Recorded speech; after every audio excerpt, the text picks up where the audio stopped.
पीने के पानी की ठीक से व्यवस्था छोड़ो यार, तुम फोकट प्रश्न मत पूछो नहीं, यार। फोकट नहीं, ये तो मैं तो वहाँ होकर आया हूँ। से क्या क्या क्या इंदौर जो कि हमारे देश का क्लीनेस्ट सिटी माना जाता है, वहां पर पानी के कंटेमिनेशन से 7 मृत्यु होती है और 162 लोगों का अभी तक इलाज चल रहा है गवर्नमेंट और प्राइवेट हॉस्पिटल में।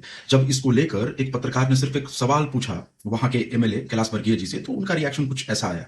बट यहाँ पर बात यह है सिर्फ कि सवाल आप किसको किसको पूछने से रोकेंगे। सवाल तो एक आम जनता भी आपसे पूछ सकता है। अकाउंटेबिलिटी तो सेट होनी ही चाहिए। आप वहां के एमएलए हैं या फिर कहीं भी कुछ होता है तो हम वहां के नेता, मंत्री, विधायक, वहां के ब्यूरोक्रेट सवाल उन्हीं से तो पूछेंगे, क्योंकि आप वहां की अकाउंटेबिलिटी लीजिए। आपको बनाना पड़ेगा व्यवस्था ऐसा, और ऐसे व्यवस्था से जब आम जनता शिकार होती है तो आम जनता किससे पूछेगी? आप ही लोगों से पूछेगी। और आपको व्यवस्था सुनिश्चित करना चाहिए, ना कि इस तरीके से व्यवहार करना चाहिए। और सवाल हमेशा पूछा जाएगा, सवाल सत्ता पक्ष से ही पूछा जाता है और आपको उसके लिए तैयार रहना चाहिए, ना कि इस तरह का व्यवहार करना चाहिए।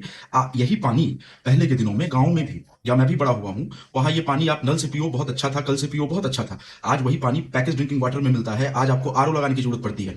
दिल्ली को छोड़िए, दिल्ली के अलावा भी बहुत ऐसे शहर हैं जहां पर एक्यूआई इतना खराब है कि आपको एयर प्यूरिफायर लेना पड़ेगा। और जिनके पास सामर्थ्य है वो एयर प्यूरिफायर में रहते हैं, लेकिन जिनके पास सामर्थ्य नहीं है वो क्या करेंगे? वो तो वही जहरीली हवा में सांस ले रहे हैं। तो सवाल तो पूछना बनता है ना। सवाल तो आप ही से पूछेंगे कि ऐसा क्यों हुआ, ऐसा क्या हो रहा है। क्योंकि ये तो आप सत्ता में हो, आप सुनिश्चित करो ना। हम जनता को अगर पानी साफ नहीं मिलेगा, हवा साफ नहीं मिलेगी, खाने की सामग्री शुद्ध नहीं मिलेगी, तो फिर हमें मिलेगा क्या? टैक्स तो हम लोग देते हैं ना। तो सवाल तो पूछेंगे आपसे। और आपका रिस्पांस ऐसा आना इन चीजों पर ये बिल्कुल गलत है। आपको इस चीज का ध्यान रखना चाहिए कि अकाउंटेबिलिटी सेट कीजिए, एग्जांपल सेट कीजिए इन मामलों में। जितने भी दोषी अधिकारी हैं उन पर कार्रवाई सुनिश्चित कीजिए और एक एग्जांपल सेट कीजिए, ताकि ऐसी चीजें दोबारा ना हो। ना कि इस तरीके का भाषा का प्रयोग किसी पत्रकार के लिए करना, ये बिल्कुल सही नहीं है। और हैट्स ऑफ है ऐसे पत्रकारों को कि जो इस तरह की सच्चाई दिखाते हैं और इतनी हिम्मत दिखाते हैं। ये बिल्कुल बहुत अच्छी चीज है।